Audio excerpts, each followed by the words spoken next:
हम सभी कर्ण की जन्म की कहानी के बारे में जानते ही हैं, इसलिए आज हम आपको कर्ण के अंतिम संस्कार से जुड़े कुछ ऐसे रोचक बातें बताने जा रहे हैं जिसके बारे में जानकर आप हैरान रह जाएंगे। ये तो सभी जानते हैं कि कर्ण की माता कुंती थी और सूर्य से उन्हें ये संतान वरदान के रूप में प्राप्त हुए थे। कुंती अविवाहित होने के कारण इस संतान को अपने पास नहीं रख सकती थी, इसलिए उसने इसे नदी में प्रवाहित कर दिया। तब उन्हें रथ चलाने वाले एक सारथी ने पाला था। कर्ण को सूर्य पुत्र के नाम से भी जाना जाता है। महाभारत के युद्ध में श्री कृष्ण ने पांडवों का साथ दिया था और कर्ण ने अपनी मित्रता निभाते हुए दुर्योधन का साथ दिया। लेकिन क्या आपको पता है कर्ण की मृत्यु के बाद उनका अंतिम संस्कार किसने किया और कैसे हुआ?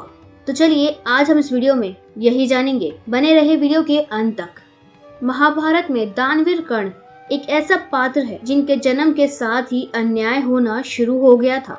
क्षत्रिय राजवंश में जन्म लेने के बाद भी उन्हें आजीवन सूत पुत्र माना गया, जिसके कारण कई बार उन्हें अपमानित भी होना पड़ा।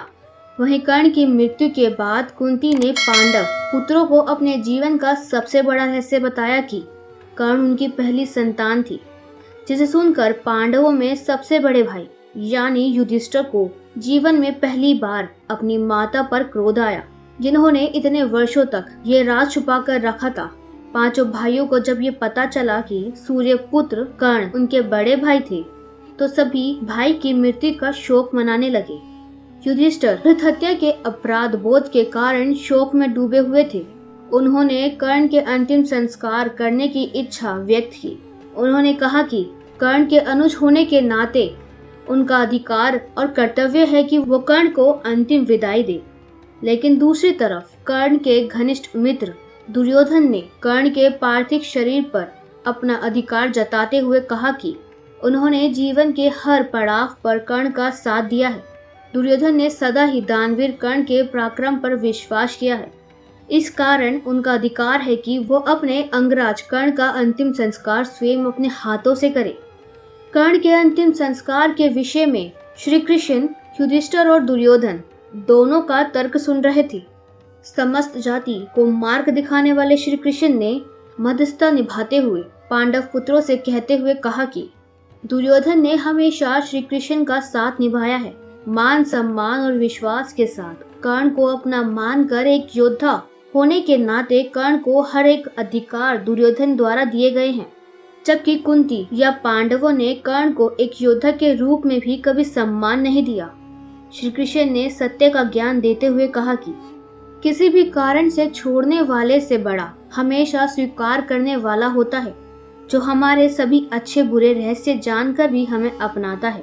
इसलिए दुर्योधन की मित्रता बहुत ही घनिष्ठ रही है। इस कारण से कर्ण के अंतिम संस्कार करने का अधिकार दुर्योधन को ही मिलना चाहिए।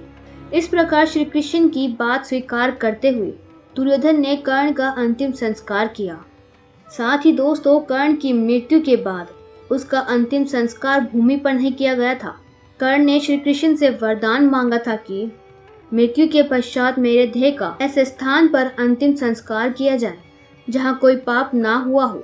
तब संपूर्ण धरती पर ऐसे स्थान की खोज की गई, लेकिन कोई जगह ऐसी नहीं मिली जहाँ पाप ना हुआ हो। सिर्फ श्री कृष्ण के हाथ ही ऐसे थे जहाँ कोई पाप नहीं हुआ था। इसलिए कर्ण का अंतिम संस्कार श्री कृष्ण के हाथों में किया गया था। दोस्तों, इस तथ्य को लेकर आपकी क्या राय है हमें कमेंट में जरूर बताएं और ऐसे ही रोचक तथ्य हमें कमेंट में लिख कर भेज सकते हैं। हम पूरी कोशिश करेंगे इस पर आपको जानकारी दें। अगर आपको वीडियो पसंद आई हो तो इसे लाइक करें, चैनल को सब्सक्राइब करें और इस वीडियो को ज्यादा से ज्यादा शेयर करें। देखते रहे माइथोलॉजी मिस्ट्रीज।